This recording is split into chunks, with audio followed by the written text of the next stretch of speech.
What happens when a billionaire rejects his own son simply because of the color of his skin? In California's richest family, Arthur Lancaster had everything: power, wealth, and two white children he adored. But when his black son David was born, he turned his back on him. Years later, when the empire is crumbling and the billionaire lies sick and alone, guess who's the only one by his side? This is the shocking story of betrayal, forgiveness, and the rejected son who rose to become the cornerstone of a billion-dollar empire. The Lancaster estate sat on the cliffs of Malibu, overlooking the Pacific Ocean. A sprawling white mansion framed by palm trees that swayed in the salty wind. The property was a landmark in California's elite circles, a symbol of Arthur Lancaster's empire. His company, Lancaster Group International, had its hands in real estate, tech, and luxury resorts. To the outside world, Arthur was the embodiment of success, discipline, and control. Inside the Lancaster mansion, however, the night was restless. Arthur paced the sterile white corridor of St. Mary's Hospital in Beverly Hills. His Italian leather shoes clicked against the tile floor as he checked his Rolex for the 10th time. His wife, Eleanor, was inside the delivery room. Nurses moved briskly in and out, their faces unreadable. Arthur had been through this process twice before, with Alexander, his son, and Isabel, his daughter. Both births had been photographed, celebrated in glossy magazines. But this time he felt unease. "Sir," a nurse finally emerged with a tired but bright smile. "Congratulations. You have a healthy baby boy." Arthur's shoulders relaxed for a moment. A boy, a son, another heir to the Lancaster Empire. He straightened his jacket and strode into the room. The scent of antiseptic and sweat lingered. Eleanor, her caramel skin glowing with exhaustion, lay propped against pillows, cradling the infant. Her dark curls clung to her damp forehead, but her smile was radiant. "Arthur," she whispered softly, "come see him. He's perfect." Arthur's eyes shifted to the child in her arms. The small bundle squirmed, tiny fists punching the air. His skin was unmistakably brown, rich and deep like Eleanor's. His features, delicate nose, full lips, were clear even in his newborn state. The air left Arthur's lungs. "No," he muttered under his breath. He took a step back. This isn't right." Eleanor's smile faltered. "What do you mean?" "He's our son." Arthur's jaw tightened. "Our son should not look like this." The word struck Eleanor like a whip. She clutched the child tighter, her eyes blazing with a mix of fear and fury. "Are you saying because his skin is like mine, he's not yours?" Arthur turned away, his fists clenching, his voice dropped cold and sharp.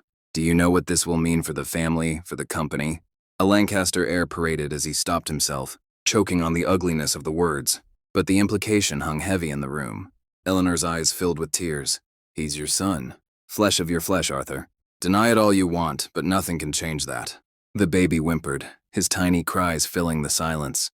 Arthur refused to reach for him. Instead, he stared out the hospital window at the bright California skyline, his heart locked in iron pride. When the birth certificate needed a name, Arthur spoke it without emotion. "David," Eleanor repeated it tenderly, whispering to the child. "David Lancaster, my beautiful boy." David grew up in the Lancaster estate, but his childhood was shadowed by his father's cold indifference.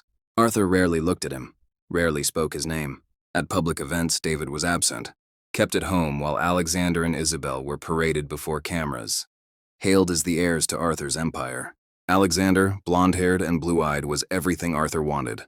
Loud, brash, handsome in the way of magazine covers. He grew up with private tutors, country club friends, and endless indulgence. Isabel, with her golden curls and delicate features, was pampered into vanity. Both children treated David as if he were a shadow, a reminder of something they could not name, but instinctively understood: their father's shame. It was Eleanor who gave David love. She read him bedtime stories in the sunlit nursery that overlooked the ocean. She told him about her own childhood in Oakland, about resilience and pride. She sang to him in the evenings, holding him close, reminding him every day that he was enough. But children noticed things. By the time David was 6, he knew the difference. At family dinners, Arthur asked Alexander about school, about soccer practice, about his plans. He asked Isabel about her piano recital and praised her beauty. When David tried to speak, Arthur's eyes slid past him as though he were invisible. One evening at a long marble dining table, Alexander boasted about a new dirt bike Arthur had bought him. Isabel twirled in her seat, bragging about the modeling scouts who had noticed her at a party. Arthur chuckled, sipping his wine, pride written across his face. David, small and eager, pushed his plate forward. "Mom and I built a birdhouse today." "The birds came and not now, David," Arthur interrupted. not even looking at him. "Eat your food." Silence followed. David's cheeks burned, his appetite gone. Eleanor reached under the table and squeezed his hand.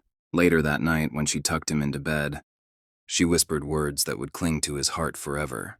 "The stone the builders reject my son will become the cornerstone. Don't you ever forget that." David nodded, though tears filled his eyes. He didn't fully understand the words, but he understood her voice, the strength in it. The years passed. Alexander grew wilder, surrounded by friends who drained his trust fund on parties in Hollywood Hills mansions. Isabel discovered fashion, disappearing into Los Angeles nightclubs, her name appearing in gossip columns more often than in classrooms. David, meanwhile, kept close to Eleanor. He studied quietly, excelling in school without the tutors his siblings wasted. He spent afternoons at the company's offices in downtown Los Angeles, shadowing junior managers, watching how business worked. The employees noticed him, the boy who was polite, curious, and hardworking, so different from the entitled Alexander. Still, in Arthur's eyes, David was a shadow. One summer, when David was 12, Arthur hosted a grand dinner at the estate. Senators, tech moguls, film producers, California's elite filled the Lancaster mansion. Alexander and Isabel, dressed in designer outfits, paraded like trophies. David sat at the far end of the table, half forgotten. A guest, a sharp-eyed investor from San Francisco, leaned toward Arthur. "I didn't know you had another son." He gestured at David. Arthur's smile stiffened. "Yes, he's younger, still finding his way." He quickly shifted the conversation back to Alexander's latest summer program in Europe. David heard it. He always heard it. That night, after the guests had gone, and the mansion grew quiet, David sat by his bedroom window, staring at the endless waves crashing against the cliffs below. His chest hurt, heavy with something he couldn't name. Eleanor entered carrying a blanket. She wrapped it around his shoulders and kissed his hair. One day, she whispered, "You'll understand. Your father is blinded by the world, but blindness doesn't last forever. Keep your heart pure, David. Keep working. Keep caring. When the time comes, you'll be the one standing tall." David leaned against her, breathing in the scent of lavender from her dress. "Do you really think so, Mama?" She smiled, though her eyes glistened. "I know so." The Lancaster estate glimmered under the California moonlight, but inside its white walls, a quiet war was being waged.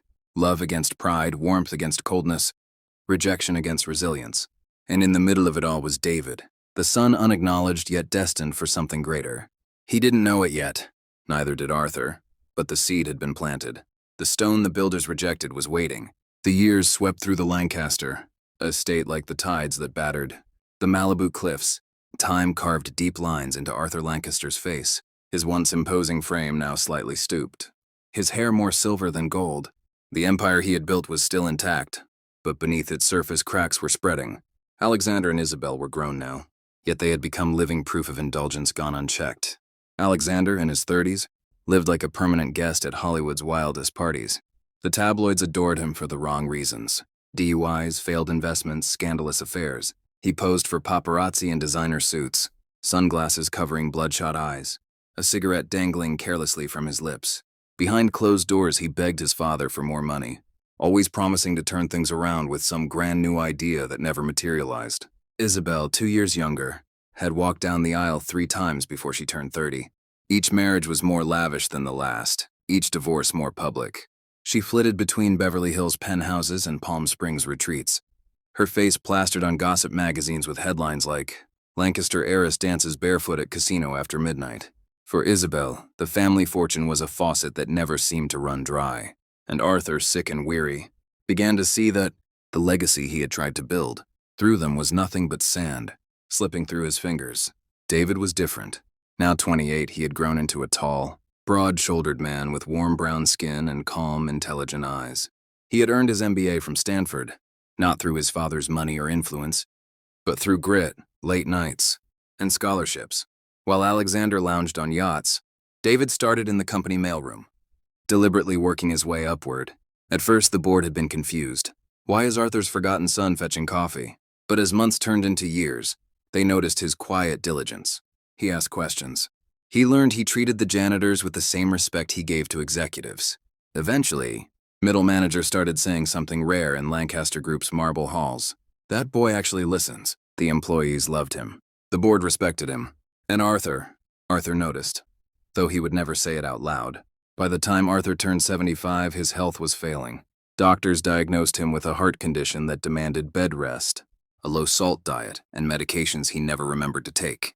His once booming voice grew softer, raspier, and he spent long afternoons in a leather armchair by the wide windows of the Malibu mansion, staring out at the ocean he had once conquered with ambition. Alexander rarely visited. When he did, he arrived in a flashy Lamborghini, smelling of cologne and champagne, dropping by only long enough to secure another check. Isabel came less frequently. She had moved to Napa Valley with her latest boyfriend, a struggling winemaker, and only called when she needed funds. To help him pursue his dream, it was David who stayed.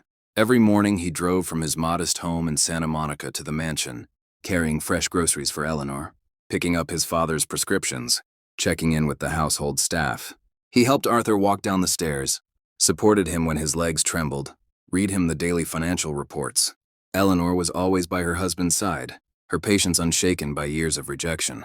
She made sure he ate, reminded him of his pills, prayed softly when the nights grew hard. And beside her was David, steady as a lighthouse, unwavering. One evening, after a particularly harsh coughing fit, Arthur sat in his armchair staring at the fire in the living room. The flames cast shadows across his tired face. David sat across from him, reviewing company reports. He had a pen in hand, notes scribbled in the margins. "Why?" Arthur's voice broke the silence. David looked up. "Why? What?" Arthur's eyes, once so cold, were uncertain now. "Why are you here day after everything I did? After the way I treated you?" David sat down the papers. He leaned forward, his voice quiet but steady, "Because you're still my father. Whether you loved me or not, that never changed." The words pierced Arthur deeper than any knife could. He turned his face toward the fire, his throat tightening, eyes burning with something he hadn't allowed himself to feel in years. Shame. At Lancaster Group, headquarters in downtown Los Angeles, the tension was building. The board of directors whispered in closed-door meetings. Who would take over when Arthur passed? Tradition suggested Alexander, the firstborn son, the golden-haired heir who had been photographed in glossy spreads since childhood. But Alexander was incompetent. His failures notorious, his recklessness a liability. Isabel, even less likely. She had no interest in boardrooms or balance sheets. And then there was David. He had risen to vice president of operations, not because Arthur appointed him, but because he earned it. Under his management, several failing divisions had turned profitable. He had innovative ideas, blending traditional luxury with modern technology. Younger employees looked to him as the future. Still, many board members hesitated. Would Arthur ever allow the son he had rejected, the son whose very skin he once deemed a scandal, to inherit the empire? One rainy afternoon, Arthur summoned the board to the mansion. His health had taken another dip, and he refused to travel downtown. The room was tense as men in suits gathered in the oak-paneled study. Alexander arrived late, sunglasses on despite the clouds, his shirt unbuttoned too far. He greeted the board with a smirk, slapping backs as though he already owned the room. Isabel strolled in dressed in couture, sipping champagne from a crystal flute she had borrowed from the kitchen. She didn't sit through half the meeting. Her phone buzzed constantly, and she stepped outside to take selfies against the ocean view.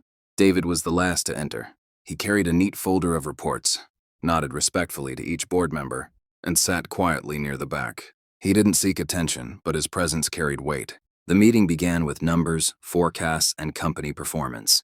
David answered questions crisply when asked, citing details no one else had bothered to memorize. Alexander doodled on a notepad. Isabel yawned. Through it all, Arthur sat silently at the head of the table. His face pale, his breathing uneven. He studied each of his children with eyes that finally seemed to see clearly. That night, after everyone had left, Arthur remained in his armchair, staring at the reports David had left behind. Eleanor brought him tea and touched his shoulder gently. "You see it now, don't you?" she said softly. Arthur didn't answer at first.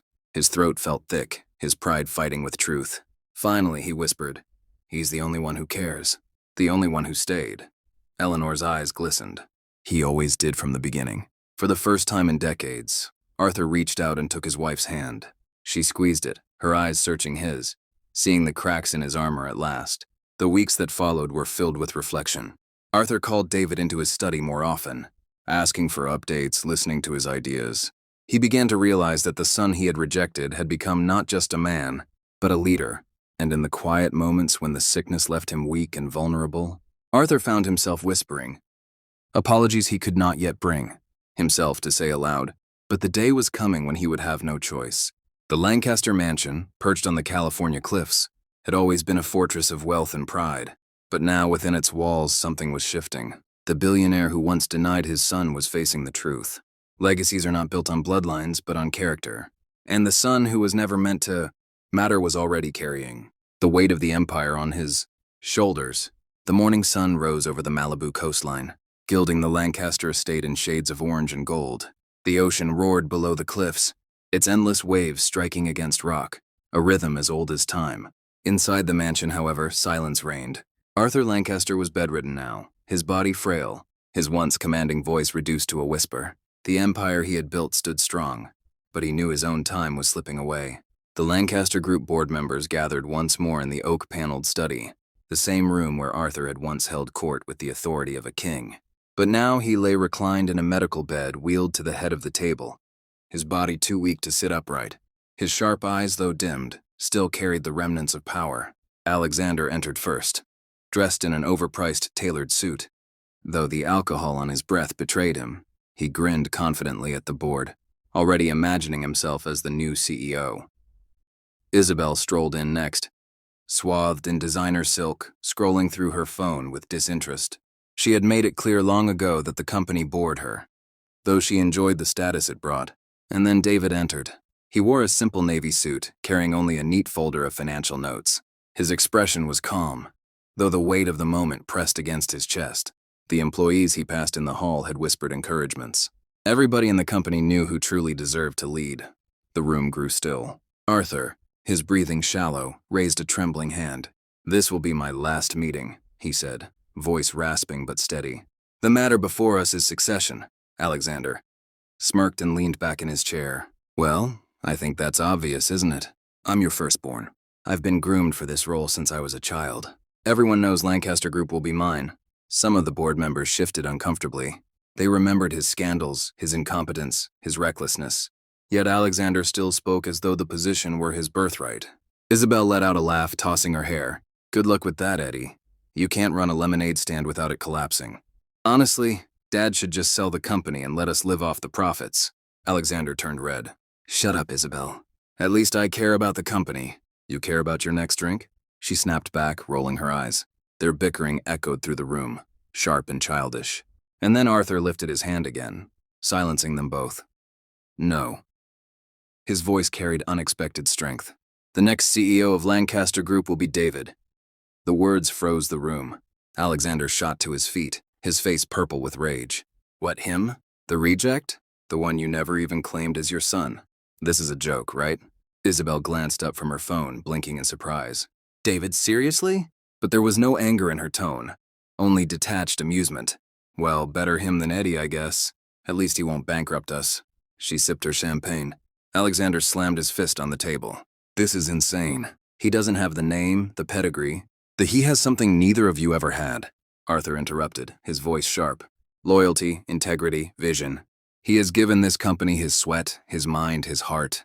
When I was sick, it was David who was here. When I was gone from the office, it was David who kept things running. The workers respect him. The board respects him. And his voice cracked. I trust him." Alexander's mouth opened and closed like a fish gasping for air. His confidence shattered. He stormed out of the room, the slam of the door echoing through the halls. Isabel shrugged, slipped her phone into her purse, and sauntered out as if nothing of consequence had happened. For her, the Lancaster fortune would always be there, regardless of who signed the checks. David remained seated, stunned, his chest tightened, his throat dry. He had not expected this, not after a lifetime of rejection, of being the forgotten child. Slowly, he lifted his gaze to meet his father's. "Father, why?" he asked softly. Arthur looked at him, his eyes glistening. "Because you are the only one worthy." Later that evening, when the board had left and the house was quiet, David and Eleanor sat at Arthur's bedside. The ocean breeze drifted through the open windows, carrying the scent of salt and jasmine. Arthur's hand, frail and trembling, reached out toward Eleanor's. For decades, pride had kept him from such gestures, but now there was no time left for pride.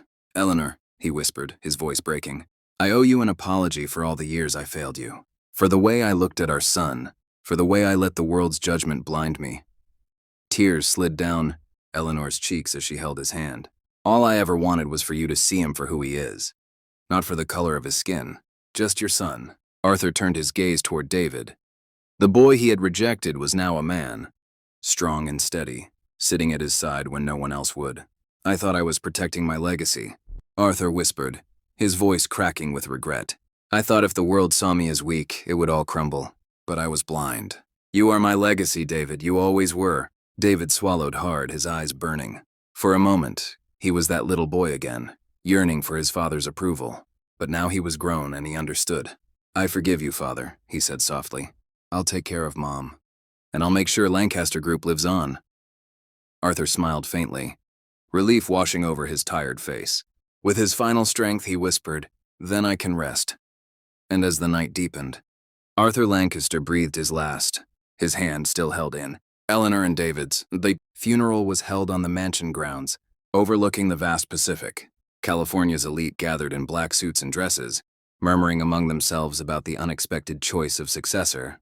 Alexander sulked in the back, his bitterness plain. Isabel wore oversized sunglasses hiding her expression. Though she looked more distracted than grief-stricken, David stood tall beside his mother, accepting condolences with quiet dignity.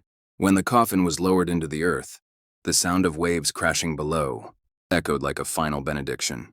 Days later, headlines spread across California and beyond. Rejected son, named CEO of Lancaster Group. David Lancaster, the unlikely heir. From outcast to leader, a new era for the Lancaster Empire.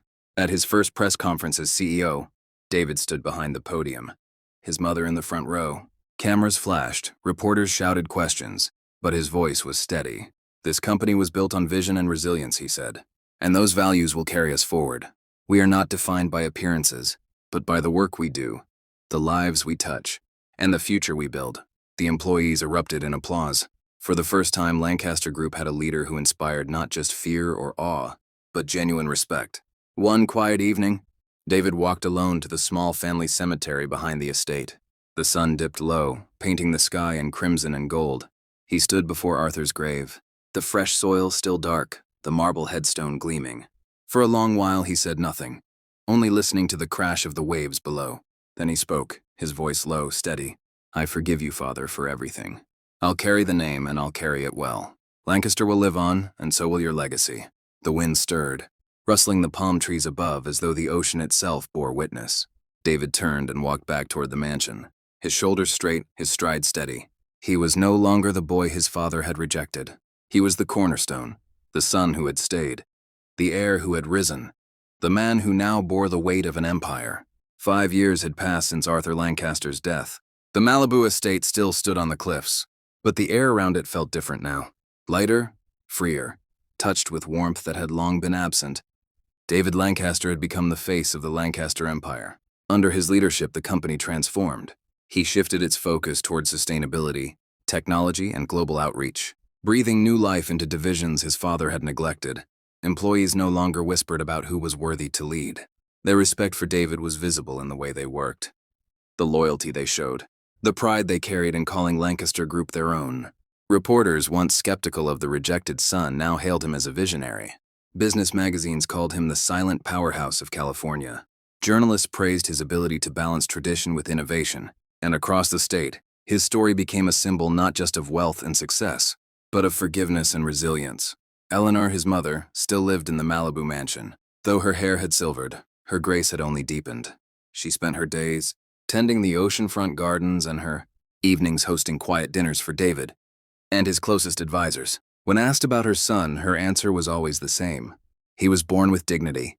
The world just had to catch up and see it. As for Alexander and Isabel, their paths drifted far from the empire. Alexander's scandals caught up with him. A failed investment in Las Vegas left him bankrupt, his Lamborghini repossessed, his name erased from the glamorous circles he once flaunted. He tried more than once to reconcile with David, but his apologies were often tangled in excuses. David, ever steady, helped him quietly, paying off debts, not for Alexander's sake, but because he remembered his mother's words. Forgiveness is strength. Isabel continued chasing distractions, fashion, relationships, fleeting business ventures. None of it stuck. Yet even she, in moments of sobered clarity, admitted that David was the true Lancaster heir. At least one of us knew how to carry the name, she said once, her tone a strange mixture of pride and envy. And David, he had grown into the role he once thought impossible. He was no longer the boy hidden at the end of the dinner table. He was no longer the shadow in glossy photographs. He had become the cornerstone his mother had prophesied. One evening, as the sun dipped low over the Pacific, David walked down to the private cemetery behind the mansion. The waves roared below. The wind carried the scent of salt and lavender. He paused at Arthur Lancaster's grave, the marble stone polished, the grass around it neatly trimmed. He placed a single white lily at the base. "I kept my promise," Father David whispered, his voice steady. "The company is strong. The family name still carries weight, and I chose forgiveness, just like you asked me to in the end." He paused, letting the words settle in the air. "I wish you had seen me sooner, but I'm grateful you saw me at all." The ocean answered with its endless, crashing waves, eternal and patient. David turned back toward the mansion, its windows glowing with light, the life inside vibrant and warm. For the first time in decades, the Lancaster house was not just a monument to power and pride. It was a home. The rejected son had become the legacy. Thank you so much for watching and supporting my channel. Your love, comments, and shares mean everything to me. Grateful for each of you. Let's keep growing together.